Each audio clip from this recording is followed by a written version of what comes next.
So I got this dress. It's marked sustainable. What does that actually mean? Don't believe that kind of statement. Sustainable material doesn't really exist. Every material, every product, every garment that is produced has an impact.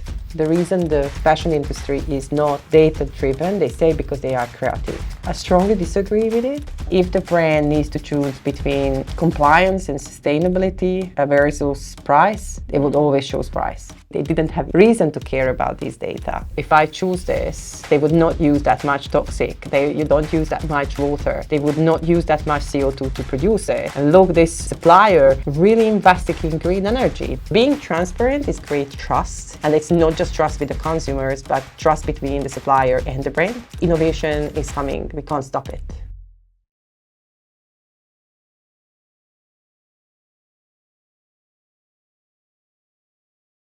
This episode is made possible by SaaStonic 2026, where SaaS meets sea and sand.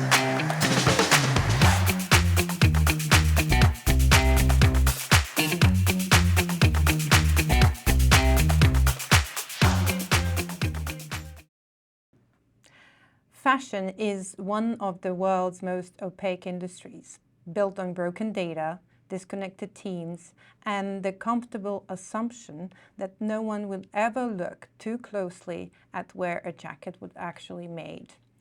For the past 7 years, Material Exchange has been building the infrastructure that makes looking closely possible.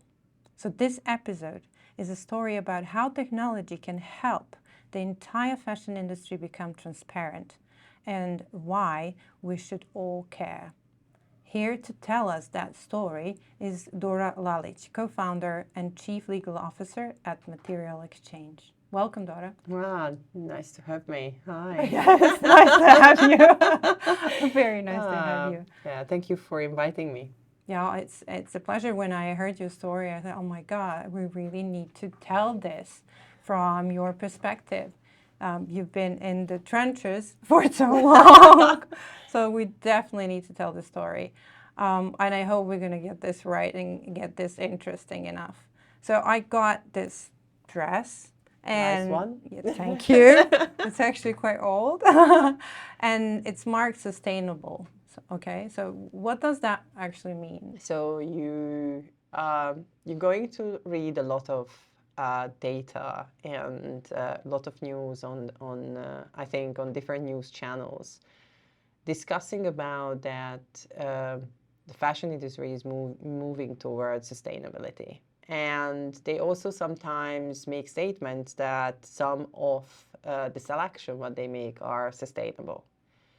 In Material Exchange, we don't believe that kind of statement. We kind of really think that they are misleading because as sustainable material doesn't really exist. Every material, every product, every garment that is produced has an impact. Mm-hmm. So when you choose as a brand and select your materials, select your garment, your final product, what you want to say, you can, by knowing the data, you can make a better choice. But certainly you can't claim that you have a sustainable material. There is a new innovative materials, if we can say. Someone is making, I don't know, from cactus, a leather, or from a weed, some other material. But they are innovative materials which tend to be to replace, for example, plastic.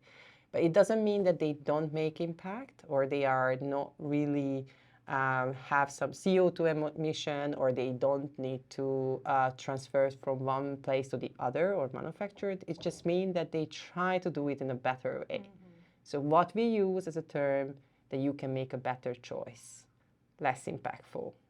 So you think sustainability in that way, when it comes to materials, doesn't really exist?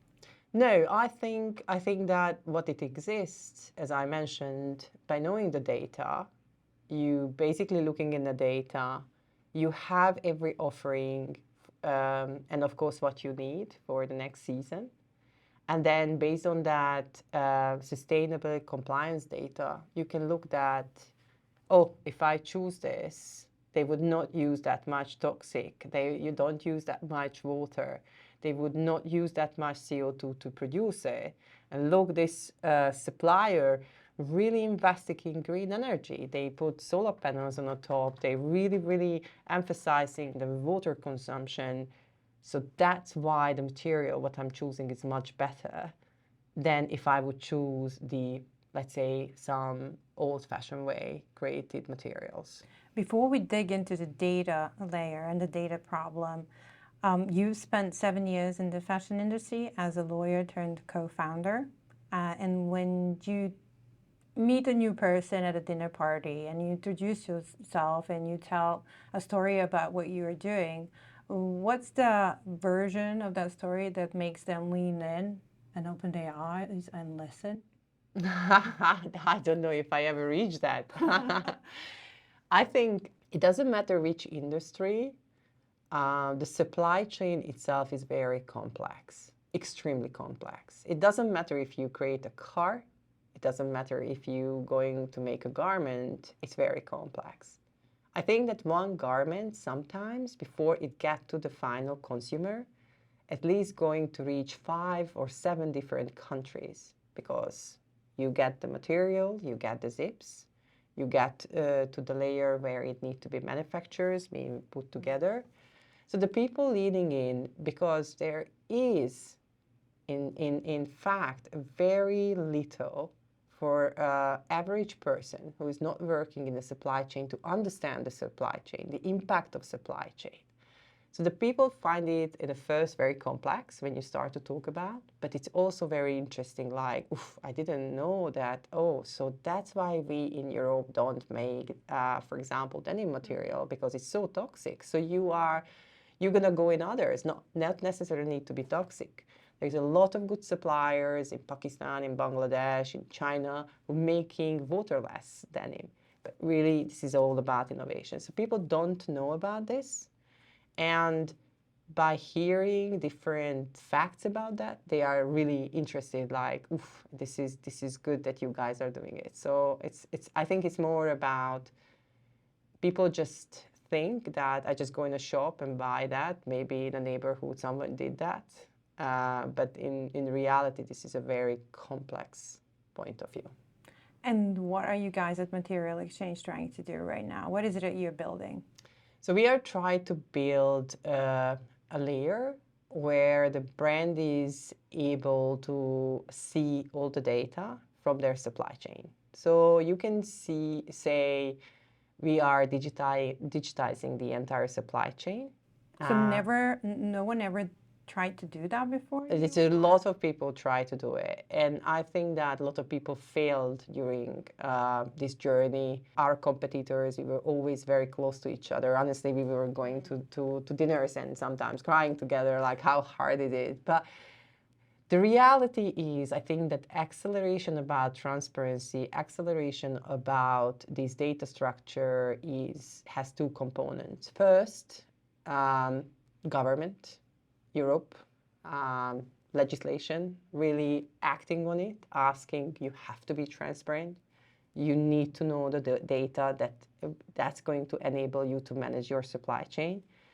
And I think that's a huge impact. And the third, the reason is accelerating because the brands has less and less cost to have higher big teams. And now AI is replacing.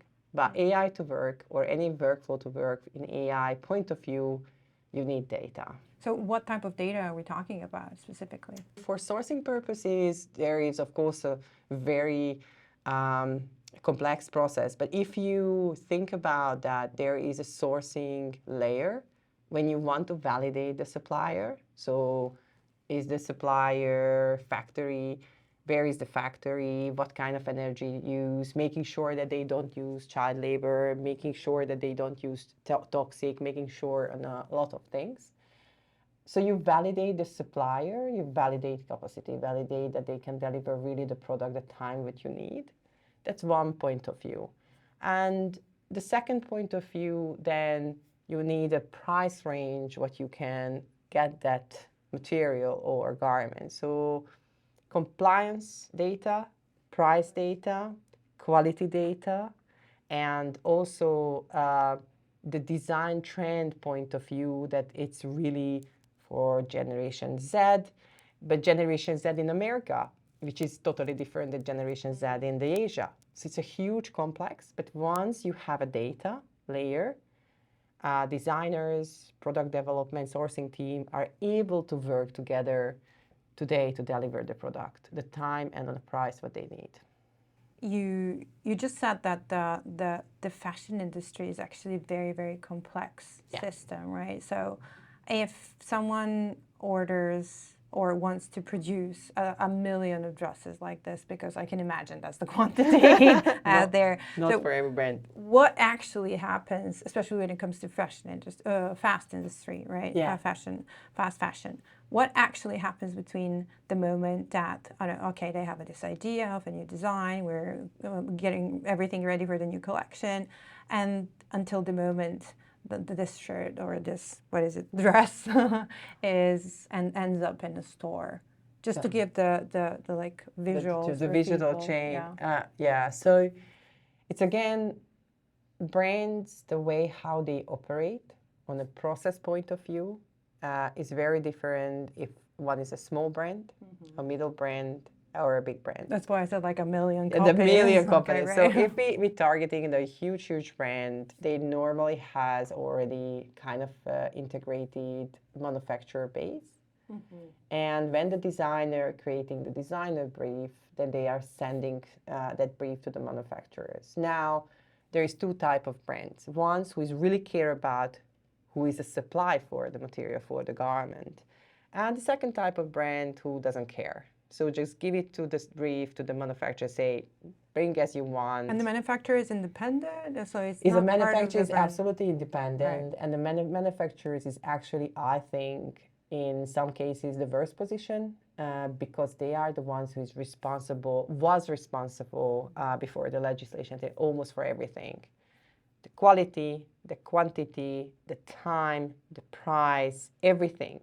And they bear it if something goes wrong on the market, they bear the cost. They could really have get fined, not paid, and so on. So there is a really, really higher layer on a manufacturer. Not the brand, the manufacturer. The manufacturers, yeah, because the manufacturers has the whole responsibility to deliver the product. Of course, the brand want to get in the store. They also have a huge risk. Why? Because they actually need to understand who is their buyers and what they in a new season, what is the trend, what they need to develop.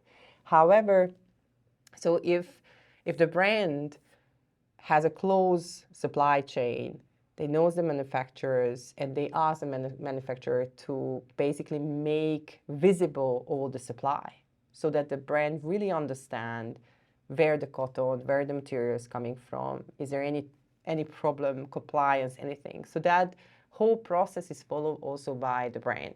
But the brand doesn't have to do that right now. Right now, I would say is actually the shift. They didn't need to do it. So most of the brand was not really understanding who is their supplier really beyond the tier 1 manufacturers. They didn't know who is a tier 2 or a tier 2 suppliers. They just kind of get the final product. However, the legislation now really pushing the brand to take responsible for the product. So if there is a problem on the market, now the brand is going to be fined.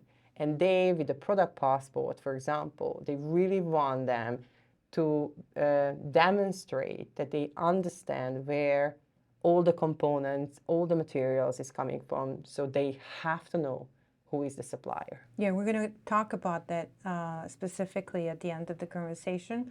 The fashion, right now, the fashion is often called the world's second largest polluter, right? Is the fashion industry aware of it? I can't think they're not aware of it. And are there actually, we touched on it, pressure to do something about it right now? So there is a shift right now. Yes, exactly. But you also need to understand that this is when someone is making the statement that 8-10% of the CO2 emission, the fashion industry is responsible for that. This includes also logistics. Right. So it's transportation, aviation, everything. You need to understand the markets where the consumers are actually buying the most these items has the less factories. So you don't really see a big, there is some brand who has some manufacturing facility, maybe in the South Europe or something, or maybe even in other parts of Europe. But they're really producing, I would say, engine is mostly in Asia. It can be, of course, in Africa or South America, but it requires a lot of logistics side. That's itself already a pollution, because you produce something but need to get there. And you produce this in a quantity and in fast, so that it's huge amount of product which is coming out from Asia, for example, to Europe through these brands, because they ordered, and of course the consumers are using. So here the production is phenomenal, like the volume, and of course they are polluting. And so it's everything. I would not say that the reason for everything about the fast fashion, but we are all buying more very often, and it's just like, of course they are aware, but this is a capitalism, this is a business what they want to sell, and that's why they are there. Again, back to the complexity of the supply chain, for example, you mentioned manufacturers being independent to the brands, and there's this, there can be layers of suppliers out there, right? So tier 2, tier 3 suppliers. Yes. Are there any cases where the brand doesn't really know who is the tier 2 or tier 3 supplier? I think most of the time still today, I would say maybe 65-70% they still don't know. Is it like a strategic ignorance, or like I choose They not to know? Or I don't think so they have a capacity. This is what actually AI going to change, because once the data layer for these suppliers is going to be created, they will be enabled to make this call. However, as I mentioned, manufacturers has the production power. yes, And it basically means that they are the ones, as they are responsible, to make the final choice which tier 2 suppliers they want to use for that final product. So you need to understand this is what they do. Of course, they work with the brand to get the best quality. Everybody wants a business. They are working so close, so close. It's a very trusted, like there is a huge trust in the industry, of course. But because of the legislation, these 65-70% of the brand have to go deeper than a tier 1. They won't be able to hire people because it's a big budget. But with AI and the data layer, it will be much easier. Let's talk about the data. For example, I was reading some news and educating myself a little bit on the fashion industry and that knowledge layer, the data layer, that trying to understand how they function and what are the mistakes that are like the consequences of the lack of the knowledge and the lack of the data. For example, there's a brand whose dress is marked as using 20% less water, but actually it uses 20% more. And it feels like it's a marketing trick rather than anything else, because there's nothing. How can they actually know if you are saying that they don't really, number one, control the entire supply chain, or number two, there is no standardized way to gather the data, see the data, analyze the data? It's very, very complex. And I think that there is, you can have process errors, which let's talk about that a little bit later. But you have also data model errors. So when the whole sustainability as a trendy subject came to fashion, that everybody started to claim by 2030, we're going to be sustainable, we're going to be, I don't know what, that startups, big companies started to come up with a layer of calculation why one kind of material is better than other, how much water they actually use, and so on. There was a case when they said that a natural leather was worse than producing a plastic kind of material. Like part of the industry was demonstrating, yes, exactly. And it was based on the version, how they were calculating these parameters. And people were saying, because this claim was very, very important, that someone became, the Generation Z and the Alpha generation are very much really looking at this. For them, is really matter. It does. The sustainability, that really everything should be circular.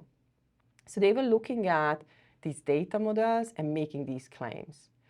And it's like lost a little bit in mind, because they were kind of putting data what they don't really understand, and came to the conclusion what they put on the labels, and they thought that that's why they're gonna get more and more people to buy that. I think it's totally wrong. There was a lot of greenwashing, and I hope that layer is now going to be removed. So that's one thing which is important to mention. The second layer is that most of the brands are actually capturing data from the moment when they start production. So they already decided. What does that mean? So they already decided every piece of the element. They put a design brief in some software solution, and they say, okay, these are the materials, these are the components, and so on. We start production. But the problem with that the decision already made, and materials are offered, and you accepted it without actually knowing what kind of impact that's going to make.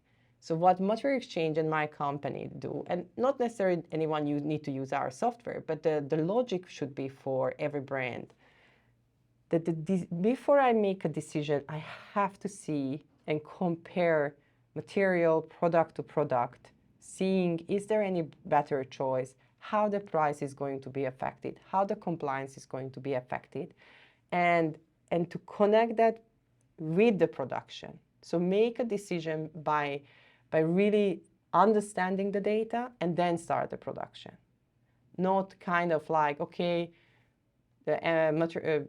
this material can be used, that element can be used, but I really don't understand the impact. And once the production starts, you can be as smart as you want. The impact is already there. Yeah. And when you speak to brands, I presume both ends of the chain are actually your clients, so the manufacturers, suppliers, and as well the brands. Yes. Do they understand the value that there is in the data and the way the system that you're creating works? I think they are started to get there. I think after 7 years. After 7 years, yeah. And the reason is because brands needed to remove so many people. So the people who stayed inside of the brand company need to do more, and it's not possible. So they have to change their behavior to not work as they was. It's impossible anymore. They have to have a data to make that change. They have to have the data to work and to have the task done. So actually, this is the market change what we see. Less people need to do more.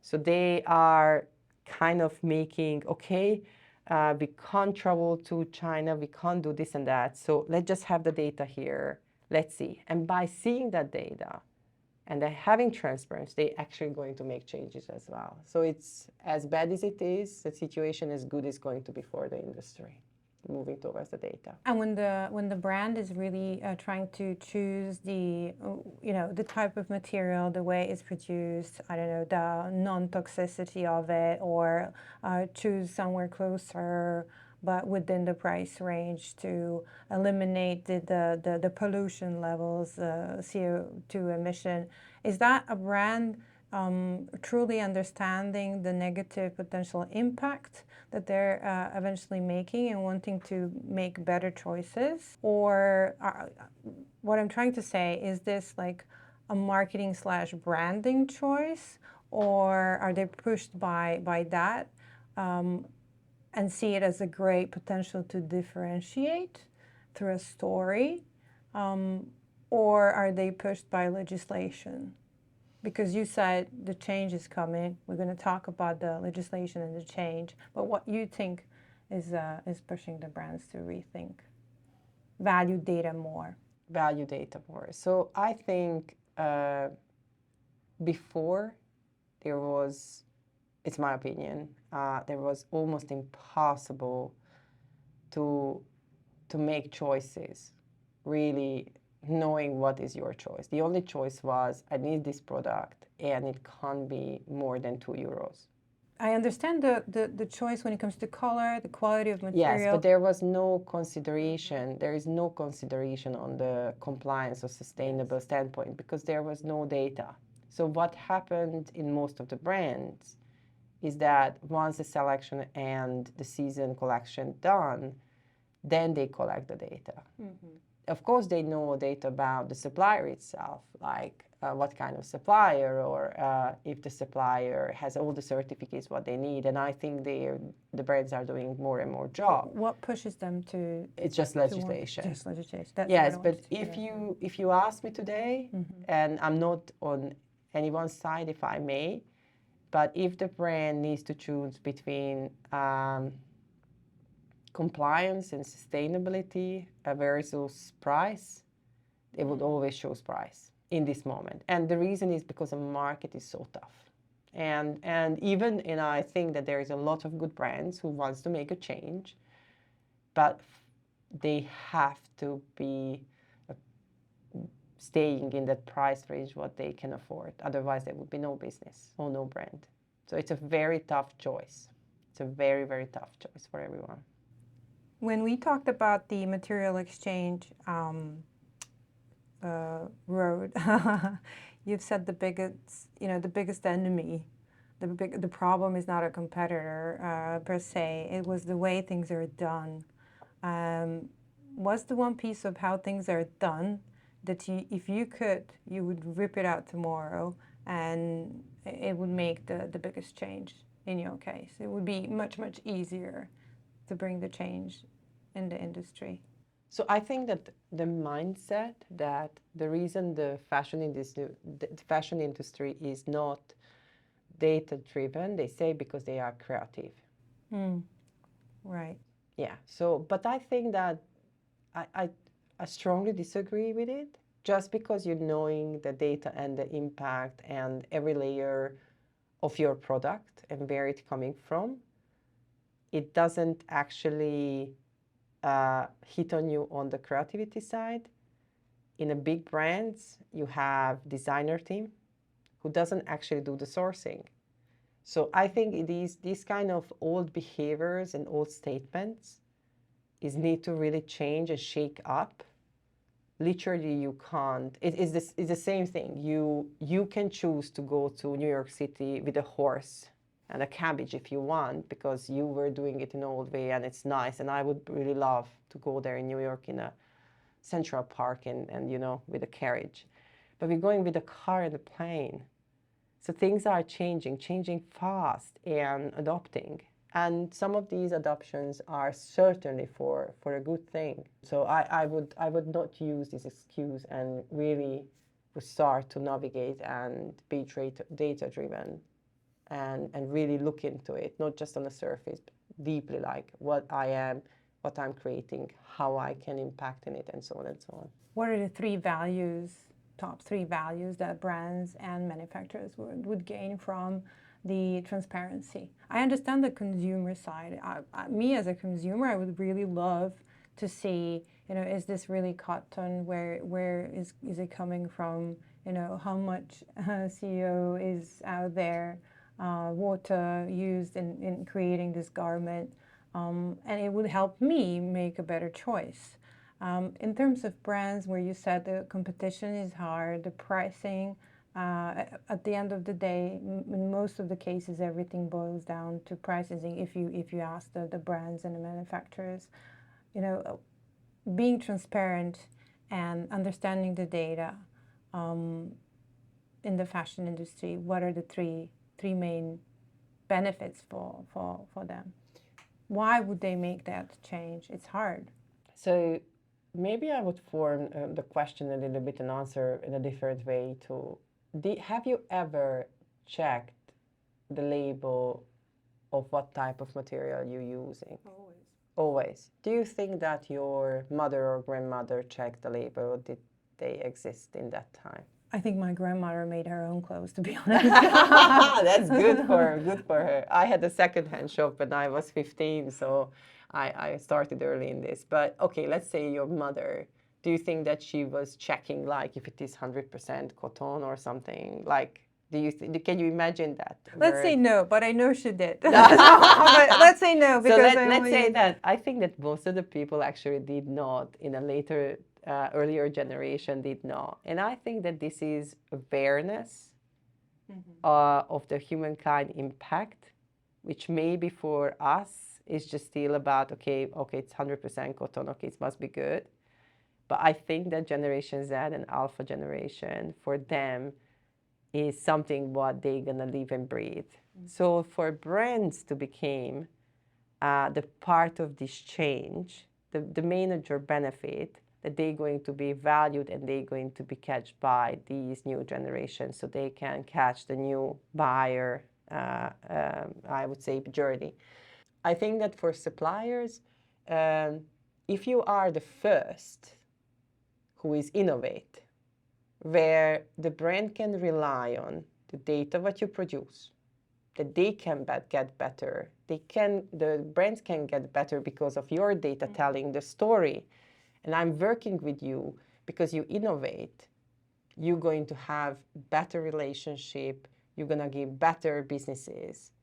But I think that this is kind of start to be very kind of circular. So the big brands who are seeing that the supplier really want to change impactfully, they actually help the supplier. So they say, okay, if you want, I don't know, the solar roof, let us fund as well so that we can have a longer relationship, because they want to really work with a good supplier. So being transparent is actually, I think, create trust and it's not just trust with the consumers, but trust between the supplier and the brand. And innovation is something which is coming. We can't stop it. And we shouldn't, I think, in certain cases. And where is Material Exchange right now in terms of investment, revenue, brands you signed, what's working, what's not working? Nothing is working. So Material Exchange was pivoting in a several time when it comes to how we are approaching the product itself. But what never changed is actually the mission from the beginning. We said in 2018, when we sit together with the other founders, is like we want to simplify sourcing. And was not a Sunday morning when the sun was shining and then we were drinking and then, you have like, reading the papers and you say, okay, we just want to simplify sourcing. So this is not that ideal kind of a case, no. One of the previous founders had a startup which he's exited. And he was working with a huge American brand, two huge American brands, and they were creating plugins.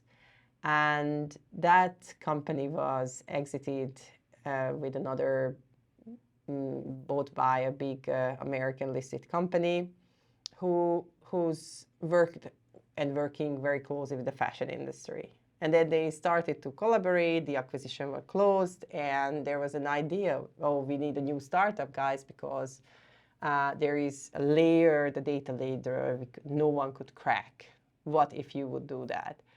So we sit down and Challenge. we said, it's a challenge. And it was like, okay, I'm a lawyer, not really knowing everything about supply chain, but I'm willing to learn. And what was fascinating for me was the amazing brands. Honestly, like everybody was embracing the change. I'm not saying adopting, embracing it. Everybody wanted to say, okay, is there anything from me? Which was a lot of noise, not necessarily substantial.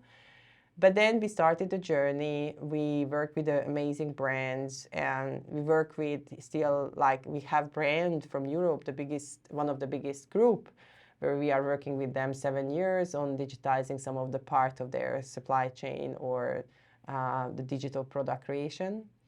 And so we are getting there, if I would say. And you raised quite a bit of money. Yeah, we raised around 35 million euros over 7-8 years, maybe more, or something like that. And we have amazing investors, supportive as it can be. It's a tough build, but building out a layer when your customers are the brands sitting in Europe and America majorly, but the supply chain, what you need to digitize is coming mostly from Asia and Middle East, then you need an operation infrastructure to support that. And this infrastructure in one moment was very large, so the team size of company. And now because of AI, because of a lot of other things, we are able to do it in a much smaller size of team. And when we had a prep chat, you told me product market fit, you're still not quite there, even though you have some pretty decent brands under your belt, right? Yeah, so I think that the expectation of some of the brand, one of the shoe brand we're working with, and I'm really loving them. When you start to collect data, then and with an AI layer, the expectations are changing. So you always try to find the biggest impact, and the brand try to find it. Okay, with this data, okay, we could do this, but it would be much better if we could do that. So you see some of the feature adopted, a lot of brands may be using it. Okay, the suppliers are getting some information. However, you always feel that there is something else but you need to add, because now something else come up. Now, of course, legislation changing and priorities. In one moment, you have a problem with the tariff, because in America, the tariff was changing so intensively, let's just say like that. So some of the brand and suppliers had a huge challenge overcoming that period. So everything is changing. And in this landscape, you feel you kind of try to catch up with the expectation what the product needs to offer. I understand the catching up moment. Everything is always changing everywhere, especially in technology industry, right? And Yes. if you're working tied with legislation, right? If you need to follow legislation, that you also need to change. But you mentioned that you pivoted a few times, that it's really hard in this industry. Yeah. But from outside, it looks like you're doing a really good job. Which one of the pivots were the hardest one, and when that happened? The hardest pivot was for me, when I realized that a good product a good product is not enough to succeed. And even you understand the supply chain, even you understand the actors, you were not maybe good enough to transform the behavior change. So you were working with people, team member, who it kind of like pretended that this is kind of sustainable, and what you're doing is really they working, and leading their directions on one level. But then when you looked really closely, when you had time to stop really, how is there any crack, what you need to do, then you realize that direction maybe was not the right one. And understanding these behavior changing what's not happened, either inside of the company or outside of the company, doesn't matter.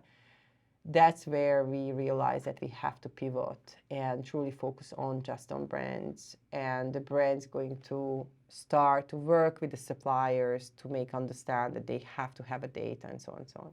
So pivoting from a layer where we were working, kind of expecting that the brand just working with the tier 2 suppliers and not really looking at how we can help the manufacturers. That was hard, because I felt extremely stupid, like how I missed that, how I didn't see that the people I was listening is not Not the right one. not the right ones. And I'm not suggesting that they did it intentionally or anything, but I do suggest that it was a very hard realization, because during this pivot, of course, the entire company is shaking, and that's hard for not just for a founder, but every person who was inside of the company.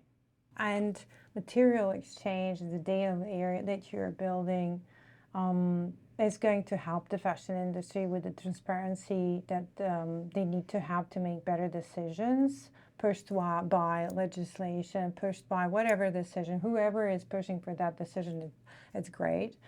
Do you feel, looking back, that fashion industry didn't just optimize for price, because we mentioned that once, how price and cost of production is important, especially in fast fashion. Did they optimize for invisibility intentionally in some cases? I think... Is that fair to say, or no? It feels like, as long as it's cheap, I don't really care where it's coming from. Yeah, there is, of course, a layer of brands who are just looking at the price layer, but you also need to understand the other side. There's a lot of people who could not afford more expensive dresses. So there, how it say, if there is a market for that, then they have a business, and you can in one way say to them that they're doing good because they are actually serving the people who can't afford to buy more quality, less and less. So it's I have an amazing advisor, an English guy who's amazing, Nigel. He always said to me, when I'm judging something, he always says to me, Dora, you know, every coin has two sides. And hiding behind the facts, certainly there is a lot of, I would say they didn't have even time or reason to care about these data. So it's not that they wanted to hide, they just didn't care. They literally was shopping, ordering the product, this and this and this, ship me, and they were just selling it. Once it's created problem, health issue with the kids, once it's recognized by the state, by the country level, Europe level, that we need legislation because we want to protect our consumers. So you can't just sell on this market what you want. That's where the brand started to care, because they had to. It have to be going. But it wouldn't have a change if Europe, I think, fairly didn't make this requirement. And the EU's digital product passport becomes mandatory for all textiles sold in Europe by 2027. A consumer will scan a QR code and see verified data, where materials come from, who produces them, what chemicals were used, and the facility's labor certification. So the data has to come from somewhere. Yes, it have to come from somewhere. Where is the data coming from?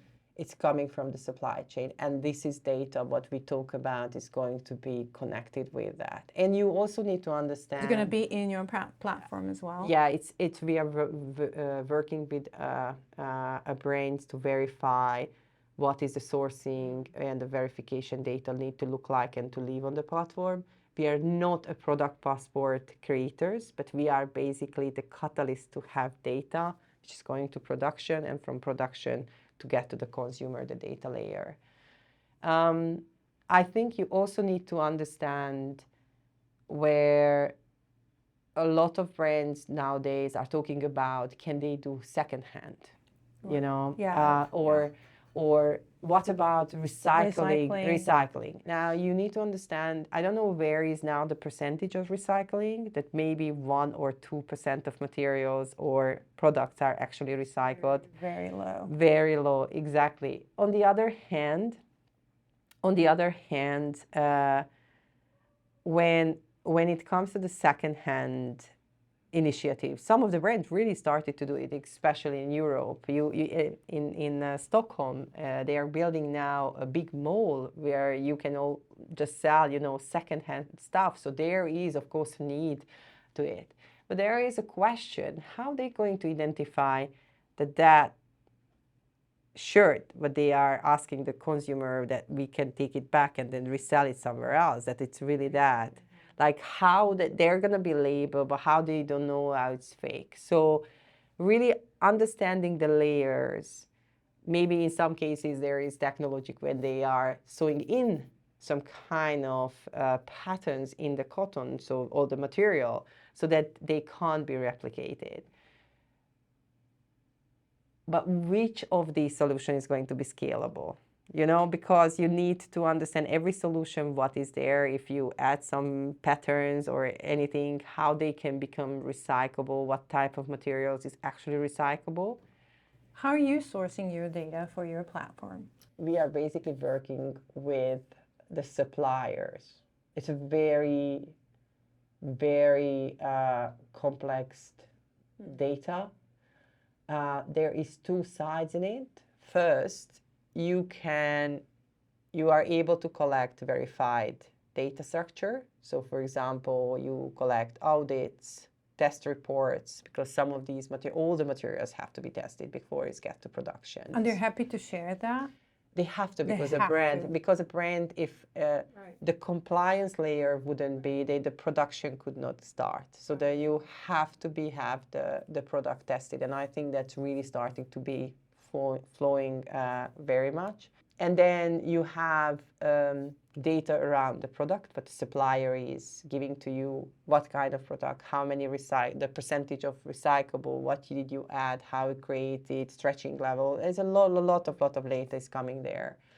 And then additional data from third parties, what they were using. So it's a quite complex data. Do you think that what EU's digital passport, when it becomes mandatory, is it going to really change the behavior, or is it going to be a theater for a little while? I think it's going to be a theater for a little while. I think that there are going to be a lot of brands who already know how they're going to overcome this. But I think that in one moment, Europe is going to look into it a little bit deeper.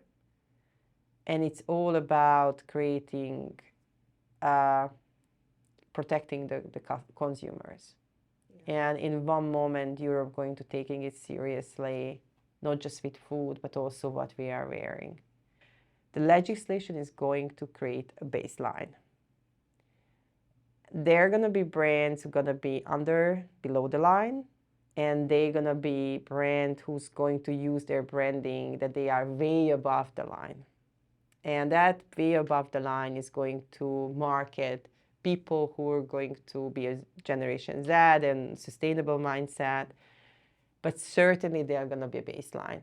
We didn't have a data layer. We didn't have a baseline that you must fulfill these criteria. You must have it. You can't use child labor, which we have, but you have to have this certification in these.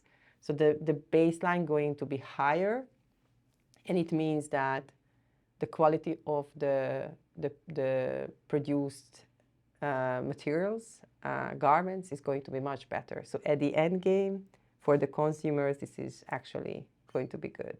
And you're going to be providing the data layer. You're already providing the data layer to the brands and manufacturers, and that data is going to be translated or used to get the passport. Am I correct? So what we are providing, we are providing the data layer for sourcing. So when they make selection, once the selection done, and they decided the type of material and product what they produce. That's actually what we talk, the most impact is. Yes, exactly. And then once making. Yeah, exactly. And then once that decided, then it's going in a different, let's say, layer, which is called the production layer. So they're going to have really the prototypes are coming out. Then where they're gonna ship. So the layer is just gonna be bigger and bigger and bigger, or finer and finer, how from selection to production to logistics is getting to the door or inside of the shops. And this is how the product passport is starting to collect data. For one piece of information is one coming piece from of the you. information. For them, is most going to be the most important data. For the consumer, is going to be the production data and knowing where the supply is coming from. And is there a real scenario where having a structured compliance data at the sourcing stage caused the brand to pick a different supplier? Yes. What? Yes, Sure. it's going to be. It's going. I already see that. For example, we have a team who is saying, okay, we see this data. Thank you very much. We will not work with you. Right. But you know what is the amazing part of this? Amazing part. Every supplier wants to work and get business with a great brands. But sometimes they just don't know how to improve. This is a very fragmented world. So if you create a data layer where you by validating you, be brave supplier, go validate yourself, learn where you are not making up, where you make mistake, where you need to invest, what you need to do to get better, to be chosen. So I think this data layer is actually going to also create a selection between and straight line, good supplier, bad supplier, but also going to give a chance for the supplier to improve because they're going to see. They're going to have a baseline as well. Exactly. Thank you. You made my day. You said sustainable material doesn't really exist. It's all about the choices. Yeah, better choice. Better choices. Yeah. Let's just give a little simple framework. If there is a framework that you can actually use, what are the 2 or 3 questions you can ask a sourcing team, brand is asking a sourcing team, or and what I, as a consumer, okay, what am I supposed to ask instead of, is this sustainable, right? It's very difficult because the normal consumers will not know the certification as I do. If you say that it's a better cotton in a sheet, I can't say these kind of things. But there is, of course, certificates. But I'm knowing by default because I'm wearing it. Is this going to fall apart after I wash no, it you can't. You don't know that. You don't know that. I think that for these kind of questions, you have to be a sourcing product development technician to see this is a right cotton or this is what kind of type of material. I think there is not a good question. I think what the question I would ask you, and then let's turn the table for a second. Do you trust the brand that what you get? That's a good question. What you get is kind of a, let's not get there, not sustainable, that it's a right one. It's a good choice that you have. You're going in and they say, okay, I'm buying this because I know that it's not toxic. It's not. Do you trust? That's exactly how I buy. And I hold on to a piece of clothing or shoes or whatever that I'm buying for a very long time. I'm very lucky that my figure doesn't change, hasn't changed for a long time.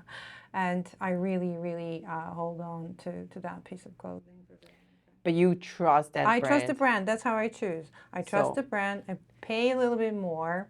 Okay, but based on what data do you trust it? So I would say it was a mix of things. It's tell me. Okay, so it's this is what the brands want to learn. Yes.